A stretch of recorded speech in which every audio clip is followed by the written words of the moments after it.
Hi guys, happy Taco Tuesday again. We had a cabinet meeting earlier, and it's going to be difficult to go through every cabinet member because they're all full of lies, misrepresentations, falsehoods, etc. So we wanted to focus first on Scott Bessent, the Treasury Secretary, because that's what matters here, the money. So when the guy that's responsible for Treasury, and by the way, he's also responsible for the IRS because he's overseeing the IRS because they haven't, as an interim commissioner head. So when you have that person lying to you, then everything else is just everybody else is lying. Okay, just so you understand that concept. We already know that Taco is a liar. Okay, so let's go through it. Let's hear him first, and then let's go through it. Scott? Sir, as we've said very often, economic security is national security, and our country has never been so secure thanks to you. You have brought us back from the edge. You have the overwhelming mandate from the American people. You're restoring confidence in government, a topic that is on the front of everyone's mind, the Federal Reserve. The Federal Reserve's independence comes from a political arrangement between itself and the American public. Having the public's trust is the only thing that gives it credibility. And you, sir, are restoring trust to government. You are weeding out the waste, fraud, and abuse, and the old ways of doing things are not good enough. We are seeing a blue-collar boom. In the first 7 months of your administration, real blue-collar wages have taken off. And the only other time that they've done this in the past 70 years was in your previous term. Your efforts on tax, trade, and deregulation have boosted paychecks for American workers while slowing the pace of inflation and lowering the cost of energy. Inflation has plummeted to just 1.9% since you took office, and the economy rebounded with real GDP surging 3% last quarter. The blue-collar boom coincides with a CapEx comeback. In anticipation of your one big beautiful bill becoming law, CapEx increased by American businesses by nearly 14% in the first half of this year. And as you and I talk about frequently, and as that chart or that photo attests, we are going to see I believe, a bigger CapEx boom from here. This is just the beginning, just the beginning. You have saved this country by making it the best place in the world to do business again. Treasury is helping to implement these new provisions, as well as no tax on tips, no tax on overtime, no tax on Social Security. This weekend, I will be meeting with workers from local restaurants to discuss the positive impacts of the pro-labor reforms on no tax and tips. And I have to tell you, thanks to you, when I go into a restaurant or stop by a hotel dormant, I am the most popular person there. And since my first job at age 9 was as a busboy getting tips, I am going to spend Labor Day going from restaurant to restaurant talking to workers who receive substantial amount of tip income. So I'll hear directly from them how your one big beautiful bill is increasing their take-home pay and making a big difference. Now, we can also talk, that is domestic. On the international front, you have leveled the international trading system whereby countries took advantage of us, and that's over. It's over. The Treasury Department is taking in record tariff revenues that I had been saying was running at a rate of $300 billion a year. You chastised me for saying that it's not, that number is too low. And as usual, you're right, that we had a substantial jump from July to August. And I think we're going to see a bigger jump from August to September. So I think we could be on our way well over $500 billion, maybe towards the $1 trillion number. This administration, your administration, has made a meaningful dent in the budget deficit. The average budget deficit during this term is 26% less than the last 12 months under Biden. And even the CBO, and we don't agree with CBO on everything, as you said, last Friday, on a summer Friday, had to admit that they believe over the next 10 years, the budget deficit will be $4 trillion lower than they had previously scored. $4 trillion, 3.3 trillion of tariff income, 700 billion of lower interest costs, and I would expect that that number could go up from here. So, Mr. President, your return to the White House marked the return of the American worker. Thank you for reclaiming Labor Day for the American people. You're growing the economy for everyone, especially the middle and lower income households who suffered disproportionately under the last administration, and it's an honor to do this under your leadership. Great job. You're doing great. Thank you very much. Okay, let's just get to it. Subject: Treasury Secretary Scott Bessent, Cabinet Meeting, August 26, 2025. Purpose: identify materially false or misleading statements presented as stage-managed facts by a federal officer. I. Tariff revenues. Transcript 8:55 to 9:40.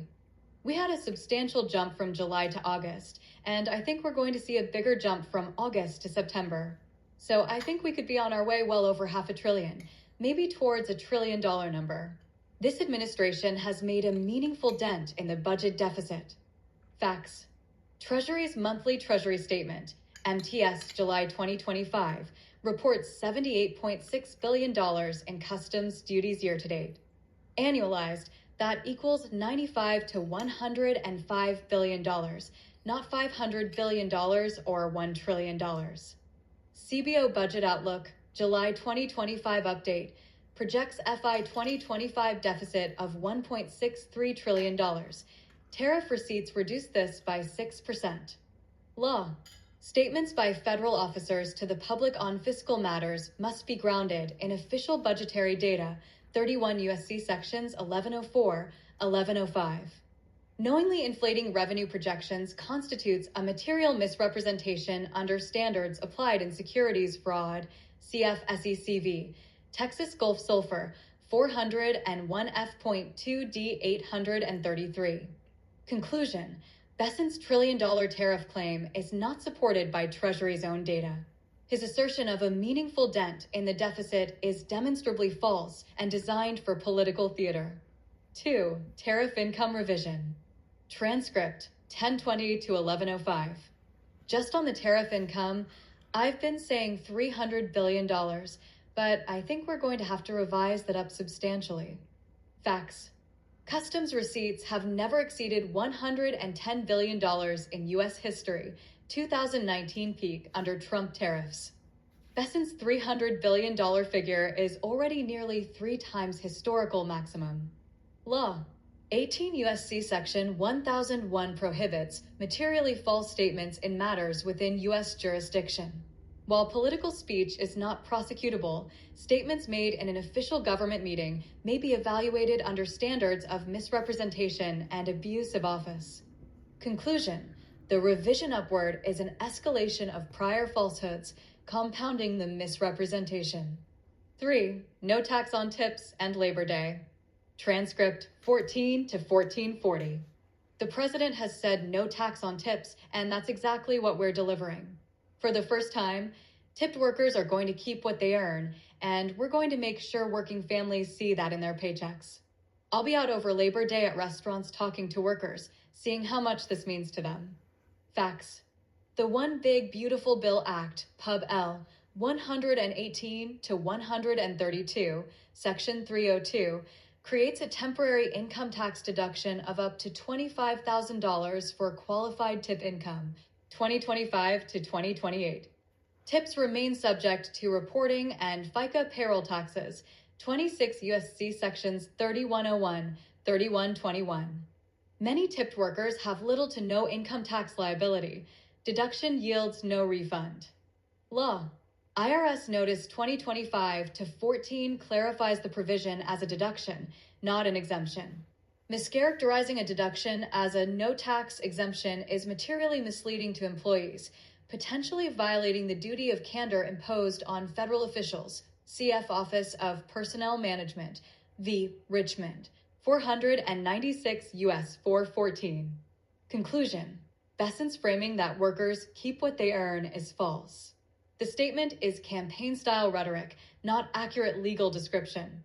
His Labor Day restaurant visits are propaganda staging tied to this mischaracterization. 4. Federal Reserve Independence. Transcript, 1730 to 1810. The Federal Reserve's independence comes from a political arrangement between itself and the American public. Having the public's trust is the only thing that gives it credibility. And you, sir, are restoring trust to government, weeding out waste, fraud, and abuse. The old ways of doing things aren't good enough. Facts. The Federal Reserve Act, 12 U.S.C. sections 241 through 242, establishes the Board of Governors as an independent agency with 14-year fixed terms. Governors may only be removed for cause. No president has unilaterally fired a governor in Fed history.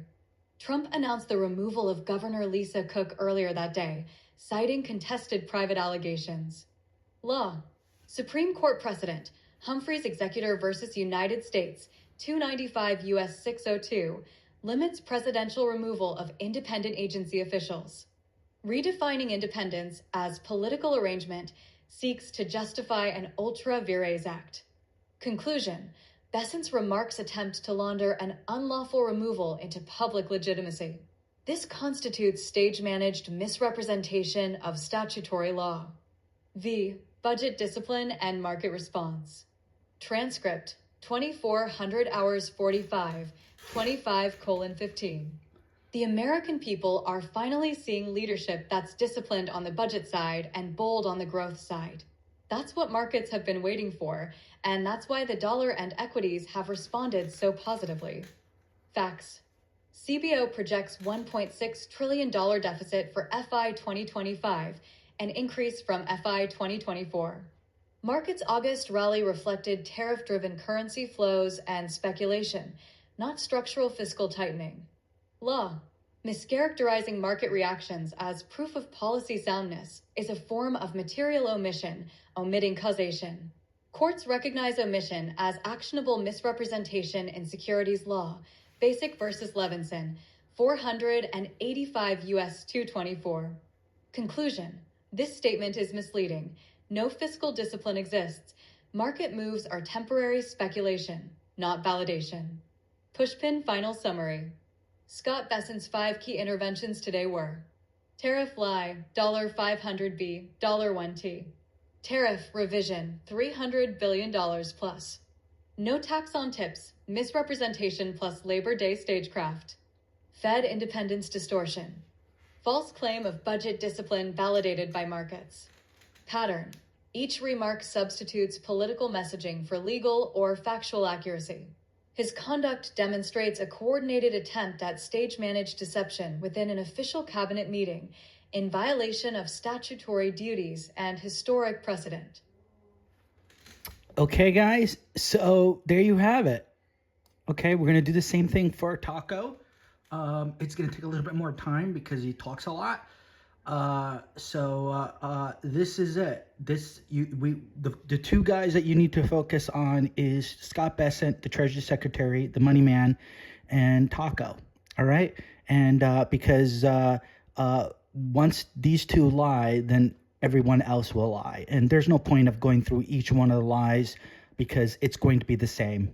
Okay, so I'm not going to analyze that, although I can, but it's a waste of time. The two people that we need to focus on the lies is Taco and Scott Bessent, the Treasury Secretary, whoever the Treasury Secretary is. Okay, so those are the two main people.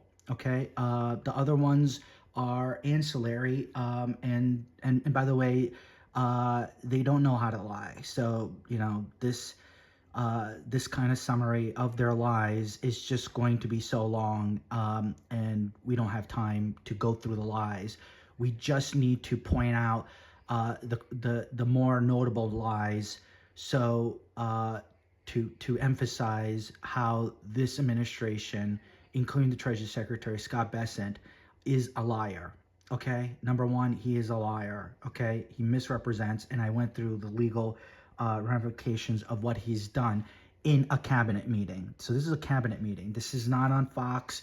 This is not on CNBC. This is not on NBC. This is not on CNN, etc. This is in a cabinet meeting. So he's working.